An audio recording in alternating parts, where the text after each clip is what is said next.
Hey there, my fellow lunatics, and welcome to Dakon's Madhouse.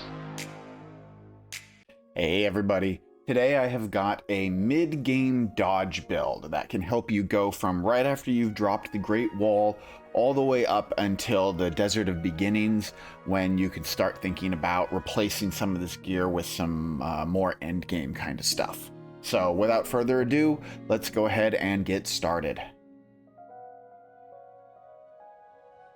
So this build has a couple of different versions. First, we've got what we can put on right when the Great Wall comes down.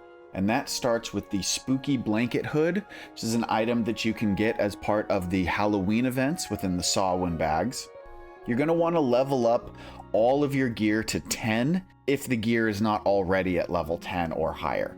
This includes also the Peasant Chest for a chest piece. This drops off of a bunch of crates, mobs, various other destructibles within the dirt biome. You should have this by now, and level this thing up to 10 to make it much more useful.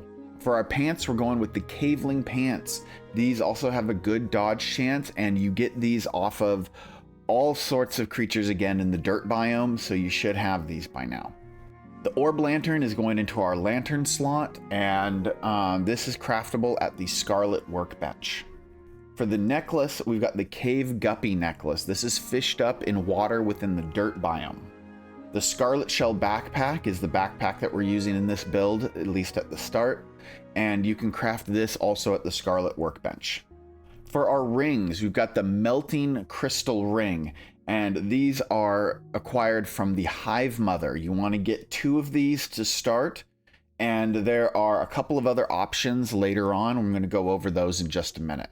For the offhand, we've got the Swift Feather.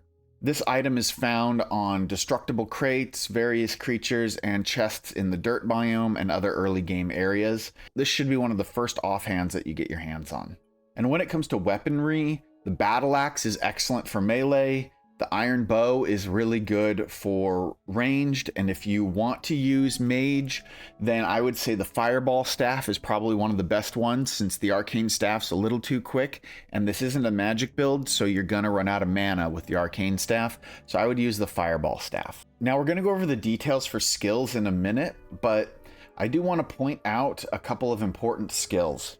On the running tree, you've got Balanced Stance, which gives you a 25% dodge chance after standing still for a short while. And on the fishing tree, you've got Studied Patterns, which when it's maxed out gives you a 10% dodge chance.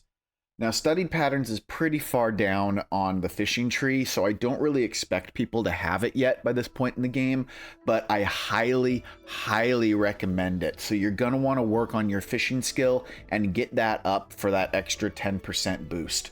For right now, though, I'm going to leave it off so that you can see what these numbers look like, assuming that you haven't worked your fishing skill. I am, however, assuming that you have Balanced Stance, since it is so early in the running tree. With this starting build, you get a 79% dodge chance when you're standing still, and a 54% dodge chance when you are moving around. Not bad, but we can do better. Remember that those will be 10% higher if your fishing score is high enough. So you could be looking at a 64% dodge chance or an 89% dodge chance instead. Now, as you start exploring Azios's wilderness, you may find the Mercenary Headband. If you do, you are going to want to replace your Spooky Hood with the Mercenary Headband, as while it does have the same dodge chance, it has a damage boost, it has a movement speed boost, and a max health boost, all of these superior to just the movement speed boost and dodge boost that you get from the Spooky Blanket Hood. Now, when it comes to rings, there's really only one major upgrade from the Melting Crystal Ring, and that is going to be the White Glass Ring, which you can get in the Sunken Sea in the Metropolis areas on destructibles and crates and chests. If you get your hands on the White Glass Ring, definitely replace it, and if you get 2, that's even better. Once you have beaten Morpha, one of the slime bosses in the Sunken Sea, and you get your hands on Morpha's Bubble Bag, this is an excellent upgrade from the Scarlet Bag and well worth using.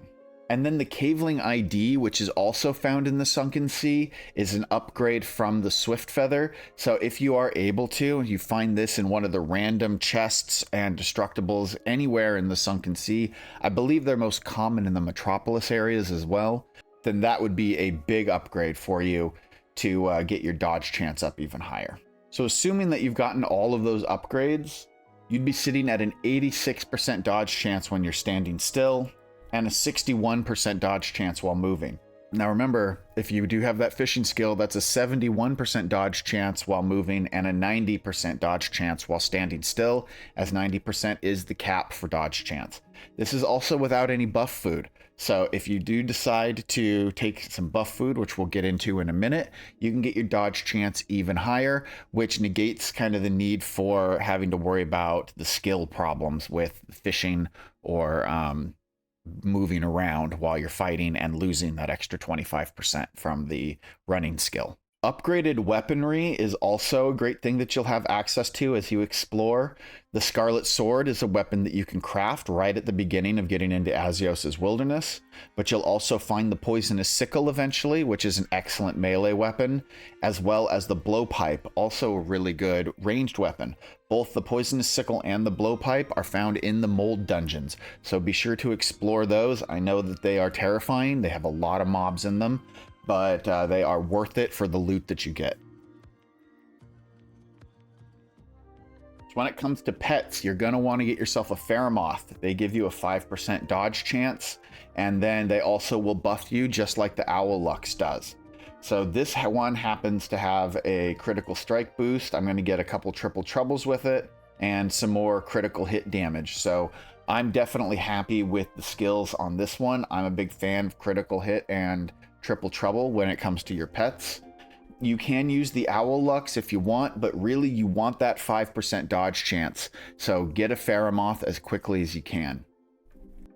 Ferromoth eggs, which are known as the Fluffy Egg, will drop in various areas of the Mold Dungeon. So that's another reason to go exploring that Mold Dungeon as soon as possible.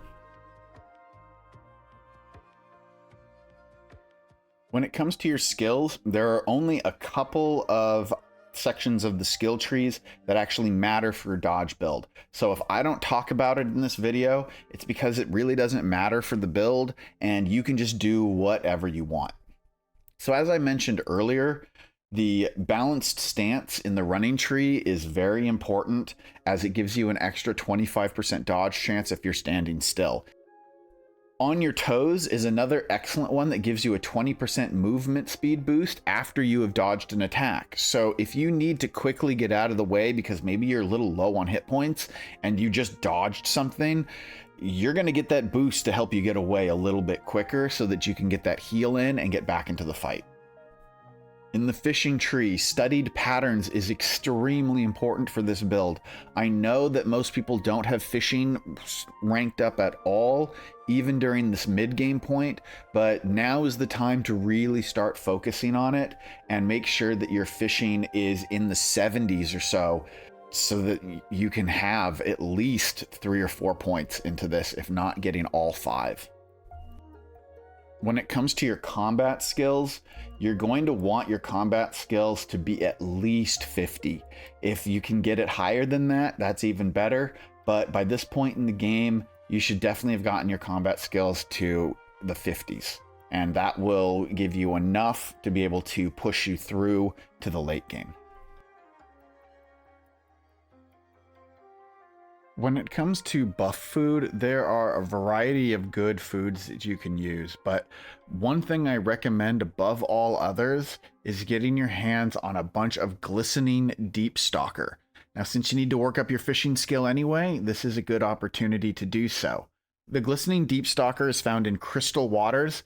That is found in the Shimmering Frontier. So if you've just gotten out into Azios's Wilderness, just keep heading out as far as you can, and you'll eventually start to reach the crystal biome. Now, you're going to be pretty underpowered for it, but find a crack, and you'll maybe find an area where you can get to some of that crystal water. Bring a bucket with you. You craft the bucket over at the Iron Workbench, I believe. And that will allow you to scoop up that water and bring it back to your base where you can safely fish up this fish. If you're cooking this fish and you get the epic version, you're going to get a plus 20% to your dodge chance. Now, the rare version will give you a 16% boost to your dodge chance. I recommend pairing it with bloat oat or golden bloat oat if you've got it to be able to get you that rare or epic version. So the real question is this build effective? Personally, I think that if you're playing on standard, then, or especially if you're playing on casual, then yes, absolutely, this build is very effective. Because you have time to deal with healing if you need to heal. You're not going to take so much damage that you're going to get two-shot by anything that the bosses do. Yeah, you're not doing the most damage, but you're still relatively effective, and you're dodging most of the hits anyway. However, if you are playing this game in hard mode, I have to admit that this build is a little bit, I would say less effective. It's still a fun build, but it's definitely not a kind of build you can rely on your own. If you're in multiplayer, it's definitely a build that I can recommend in hard mode, but if you're playing casual or standard, that's the area where this build shines. And there you have it, folks. I hope you found this video informative and helpful. If you did, please be sure to hit that like button to help give the video a little bit of a boost. And don't forget to hit that subscribe button and click on the bell notification so you don't miss any of my regularly released content. But we have more. If you want to support the channel a little extra, you can become a channel member to get exclusive membership benefits like early access to my videos, exclusive members only content, a members only Discord community, and more. So thank you all to my current and future supporters. Without you, this wouldn't be possible. Thank you all for watching. Stay happy, stay healthy, and above all, stay crazy, my friends.